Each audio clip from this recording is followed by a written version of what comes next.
Good evening and welcome to ICU TV menus. Let's take a look at the top stories making headlines. Zambia open for business in the mining sector. LCC refutes employment linked to convicted village banking ambassador. Kalomo strengthens community health through CHW training. In international news, Xi Jinping takes center stage at Beijing parade. In sports news, Kingston Mutandwa withdraws from the Chipolopolo squad.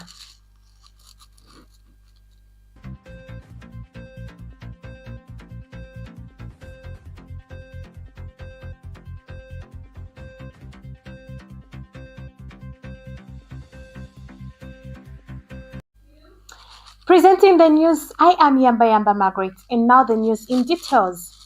The government has reaffirmed its commitment to making Zambia a prime destination for mining investment. Mines and Minerals Development Permanent Secretary Dr. Hampenga Kabeta today made a virtual presentation at the 2025 Africa Down Under Conference in Perth, Australia. Dr. Kabeta highlighted key milestones recorded in the mining industry, pointing to a steady rise in copper production, job creation, and multi-billion-dollar reinvestment by major players such as Barrick Lumwana, First Quantum Minerals, Vendetta, and Cobalt Metals. He revealed that copper output increased by 12% in 2024, reaching more than 8,024,000 metric tons, while over 7,500 new jobs were created. The permanent secretary further noted that Zambia is formalizing artisanal mining, with more than 1,200 community mining rights issued over the past 4 years.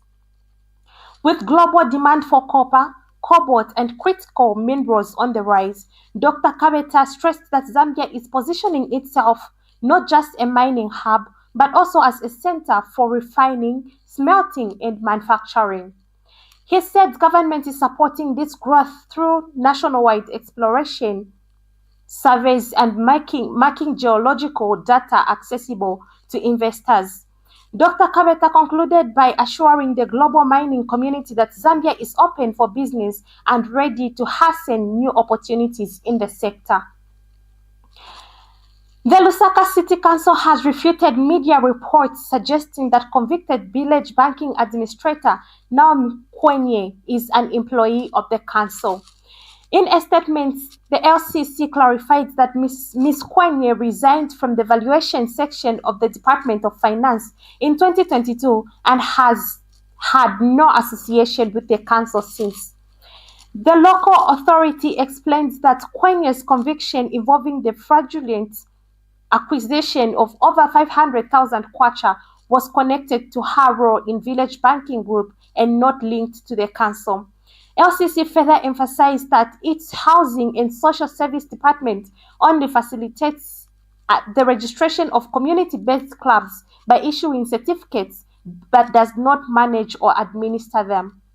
The council has since urged the public to dismiss what it termed as misleading reports circulating on social media, adding that it remains committed to transparency and delivering essential services.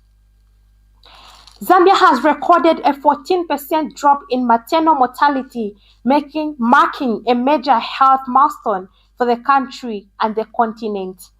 President Hakainde Hichilema says strong political will, resource mobilization, and innovation have driven this progress, highlighting that the One Health approach linking human, animal, and environmental health. The maternal mortality ratio has fallen from 252 deaths per 100,000 live births in 2018 to 187 in 2024, while neonatal deaths dropped from 27 to 17 per 1,000 live births. President Hichilema says Zambia remains on track to achieve the Sustainable Development Goal target of 70 maternal deaths per 100,000 live deaths by 2030, stressing the importance of resilient health system for mothers and children.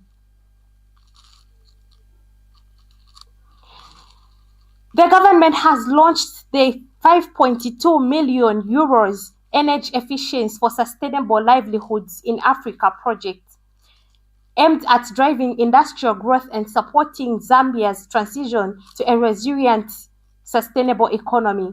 Commerce, Trade and Industry Minister Chipolopolo said the program will unlock industrial potential, create jobs, attract investment, and safeguard the environment. He emphasized that energy efficiency is not just a technical matter, but a strategic economic opportunity. Swedish Ambassador to Zambia Johanna Hallenborg reaffirmed Sweden's commitment to energy security, describing the project as a key platform for promoting sustainable growth.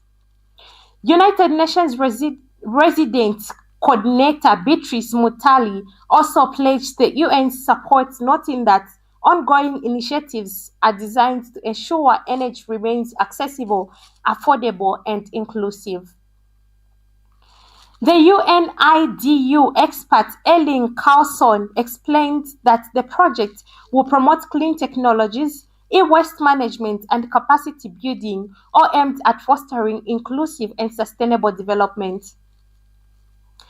We now take our first set of commercials. Please stay tuned for more news after this. Welcome to the Zambia Research and Development Center, an institution dedicated to national development through capacity building and community development. Established in 2007 by a group of professionals and lecturers, ZRDC has since become a hub of research and innovation in the country. Registered with the Ministry of Home Affairs under the Registrar of Societies, ZRDC pursues cutting-edge research to address pressing social and economic challenges. Get involved. ZRDC engages in activities that stimulate international collaboration, promote knowledge sharing, and make research expertise available to decision makers. Our mission at ZRDC is to foster innovation and capacity building for national development. We believe in addressing poverty and underdevelopment through institutional and capacity building, human empowerment, and gender participation. In our quest to foster innovation and capacity building for national development, ZRDC launched the ZRDC University Sponsorship for Capacity Building and Development Program to facilitate knowledge advancement among ZRDC researchers and those intending to join the research community.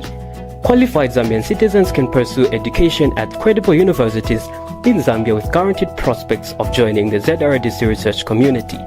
ZRDC engages in industrial and technological research, covering research development and innovative investigations to drive dynamic industrial development at national and regional levels. Join us at the Zambia Research and Development Center as we continue to innovate, empower, and shape a brighter future for Zambia. ZRDC, fostering innovation and capacity building for national development. Welcome back. To continue with the news in our local stories, Kalomo district is boosting its community health services with ongoing refresher training for community health workers. The program, supported by the Ministry of Health, brings together CHWs from over 16 health facilities across the district. The training equips these frontline workers with essential knowledge and practical skills, enhancing their role as the first point of contact for many communities. Community health workers are key in promoting preventive care, ensuring early detection of illnesses, and improving overall health outcomes. The District Health Directorate thanks the Ministry of Health team for their support in facilitating this crucial initiative. Local Government and Rural Development Minister Gift Sialubalo has distributed loans and grants worth more than 6.2 million kwacha to women and youths in Malambo constituency. Speaking in Mambwe district, Mr. Sialubalo said the empowerment program demonstrates the success of community-driven development and strong political will.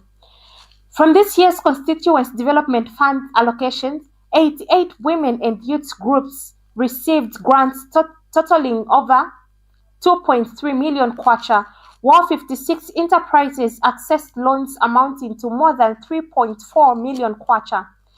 In total, 144 groups and individuals have benefited this year. On behalf of President Hakainde Hichilema, the minister also commissioned 8 infrastructure projects and 41 boreholes. Since 2022, Over 32 million kwacha has been invested in Malambo constituents through the CDF funding maternity annexes, classroom blocks, feeder roads and water systems. Residents expressed gratitude, describing the initiative as inclusive empowerment that is improving livelihoods across the constituents. In international news, Xi Jinping takes center stage at Beijing parade. China's President Xi Jinping has drawn global attention during a grand parade in Beijing, flanked by North Korea's Kim Jong-un and Russia's Vladimir Putin. The event, commemorating an 80-year-old victory over Japan, quickly became a showcase of political influence, with Xi positioning himself alongside two of the world's most sanctioned leaders. Observers say the display signals a deficient push against the US-led world order, highlighting China's growing influence and Eastern-led alliances. The parade drew over 20 foreign heads of state, with Xi also appearing to reset ties with Indian Prime Minister Narendra Modi amidst rising global tension. Xi's carefully staged appearances have sparked reactions abroad, including a strongly worded message from US President Donald Trump. The spectacle underscores China's ambition on the world stage, with Xi presenting himself as a central figure in shaping the global order. We take a short break, and coming up next is sports news. Stay tuned. The Information and Communications University is driving the thrill for the nation in research and development. Enroll now for full-time and distance programs in the School of Engineering, Humanities, Business and Education. To apply, visit our website at www.icuzambia.net or call us on +260 211 221 662 or 0966 342 359. Sponsorship is available. Enroll now. Welcome back. In sports news, the National Sports Council of Zambia has announced that only affiliated sports federations will qualify for funding in 2025. NSCZ Chief Executive Officer Sombwa Mususa says the directive is in line with the Council's constitutional mandate, which requires federations to be formally affiliated before receiving support. Mr. Mususa told ZNBC Sports News that failure to affiliate not only disqualifies federations from funding but also slows the growth and development of sports in the country. He disclosed that out of 60 sports federations, just over 30 have so far paid their affiliation fees for this year, despite the clear requirements.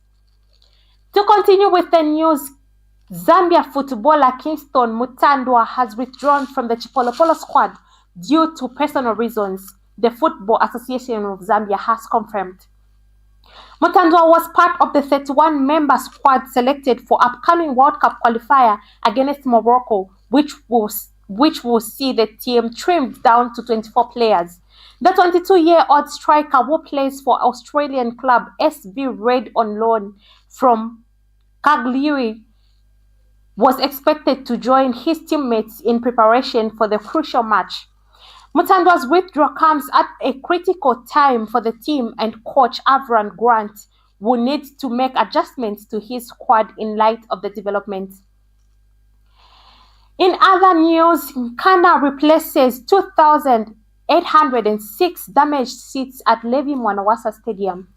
Nkana Football Club has confirmed the purchase of 2,806 bucket seats to replace those destroyed during last season's Kitwe derby at the Levi Mwanawasa Stadium.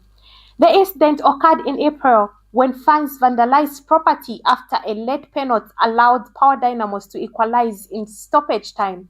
At least 500 seats were damaged during the chaos. The Ministry of Sports later directed Nkana to cover the cost of 2,806 seats, which included both the vandalized ones and others that were already in poor condition. The club has since fulfilled the order and is urging fans to exercise discipline to avoid further sanctions and costs.